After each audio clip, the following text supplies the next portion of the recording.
You have a grandchild. Congratulations! Whether you're a new grandparent or have been one for years, you probably think about the ways you can help them succeed in the future. Sure, their parents are probably taking care of much of that, but they also have many other expenses to take into consideration.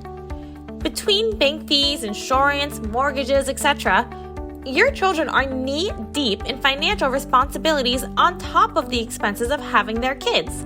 Because of this reality, many grandparents decide to help their grandchildren avoid the burden of student loans by contributing to their tuition costs. There are several options to save or pay for your grandchildren's education. You can use bonds, interest incurring savings account, or a 529 plan. 529 plan, ever heard of it?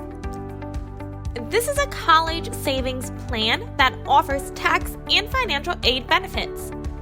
You invest by state and can choose any state, not just the one you reside in. Most states have a plan, though the details will vary state to state. This plan is similar to a Roth 401k or Roth IRA because you invest post-tax.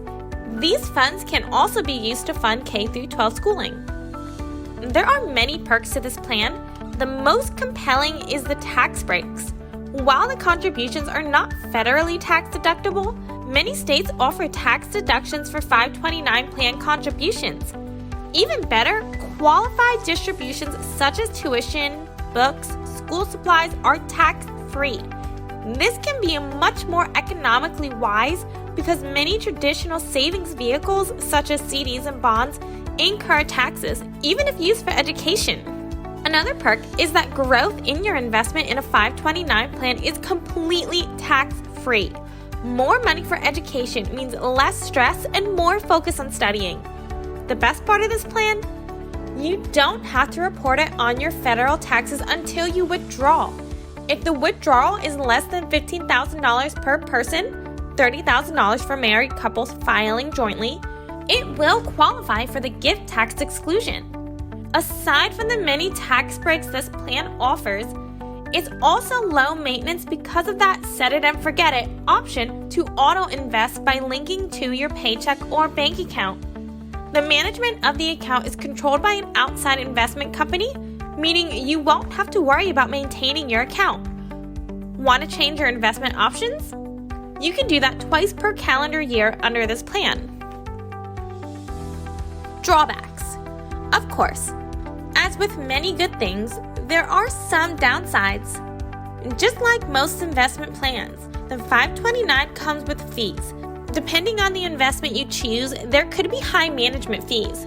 Along with those fees, there is a penalty for non-qualified withdrawals, mainly educational. In addition to the penalty, the child may have issues with financial age eligibility. FAFSA calculates the student's expected family contribution, or EFC, and determines the grants and subsidized loans offered. The bigger the EFC, the less they give. There are limited investment options with this plan. Depending on the plan, you may not be able to diversify it how you'd like. Some plans only offer specific funds and have auto allocations based on the beneficiary's age. Gifting cash. If a 529 plan isn't your style, you can gift cash.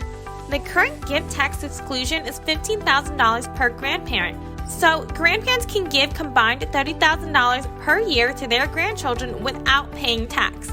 There is an exception that allows grandparents to gift 5 years' worth of gifts at once. You'll have to skip gifting for the next 5 years, but this could be an alternative to a 529 if you have the funds. Benefits. The cash can be taken from any investment plan, such as one that may be more suitable for your goals or more profitable. Depending on where the money comes from, there could be fewer fees involved. Every situation is unique, but in some cases, the student may not have to report it to FAFSA for financial aid. Disadvantages. Gifting cash is taxable if over $15,000. However, depending on where you pull the cash from, it may not qualify. If this comes from a tax-deferred retirement account, then the $15,000 may not count towards your RMD. If you wanted to satisfy this requirement, you'll have to pay taxes on the distribution. The cash may not be as low maintenance as a 529 plan. The growth on your tax, if it accumulates any, may not be tax-free like the 529 plan. Another perk of the 529 that cash gifting doesn't have is tuition lock. Some plans offer a prepaid tuition path that averages the current cost of 4-year in-state public colleges. The beneficiary is guaranteed this rate even if it goes up drastically by the time they're in college. While we won't know what college pricing will look like in the future, based on history and inflation, we can bank on it continuing to rise. Finally, if the student isn't going to college for a few years, are you sure you'll always have this cash to gift? With the uncertainty of the future, you may not have the funds available. A 529 plan guarantees the money because it is held in an account meant for college costs.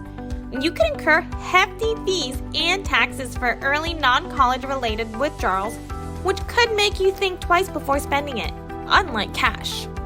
So whether you want to give cash, start a 529 plan, or are undecided, the decision should be discussed with a financial advisor. There are so many working parts when it comes to giving money, even to your family.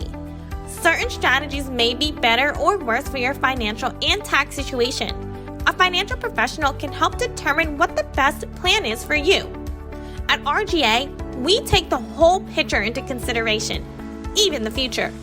Come in for a complimentary consultation so we can answer your college funding questions. Click the button below, call 1-800-467-8152, or email info@ronaldghillocke.com to schedule a time.